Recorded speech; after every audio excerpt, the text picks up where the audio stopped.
Okey, nak kemas Evanza, jangan terlepas ini video ah. Evanza kebanyakan kasar ya, kebanyakan ah. Saya boleh cakap 80%, 85% semua kasar ya.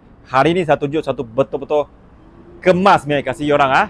Tengok cat dia semua 99% okey lagi ya.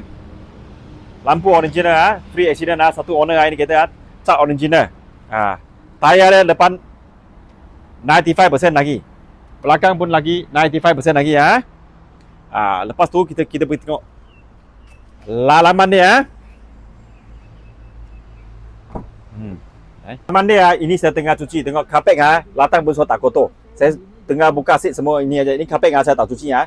Pun maintain macam ni. Tengok lubang dia. Tengok tarik karat.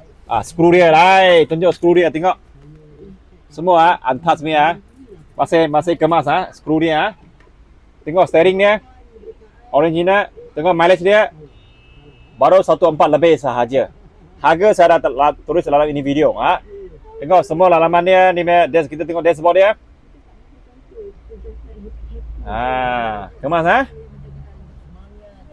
Jarang nampak macam ni kemas ni Sini pun sama juga Kasih tengok kemas.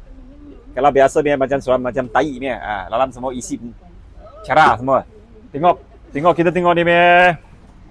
Okey, door trim saya sini. Dengan raw door trim itu driver side.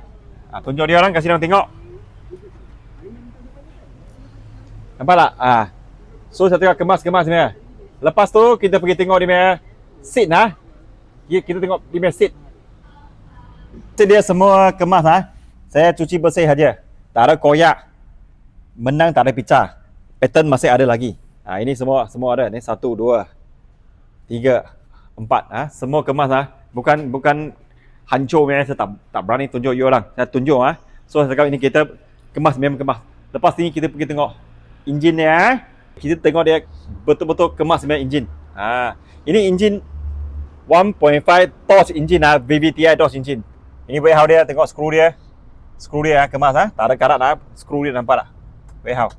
Sini bersama kita tunjuk skru dia semua engine punya skru semua untouched belum buka nampak tak? Sini warehouse bersama Okey, kita tengok panel dia ini saya slow motion tunjuk you orang Saya cakap car king, memang car king panggil car king lah kemas punya kereta. Ini spal bersama juga kemas So jangan terlepas ini kereta.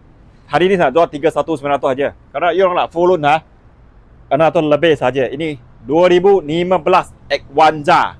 Kebanyakan luar semua wah tak boleh tengok Ini kalau you orang untuk niaga family sesuai.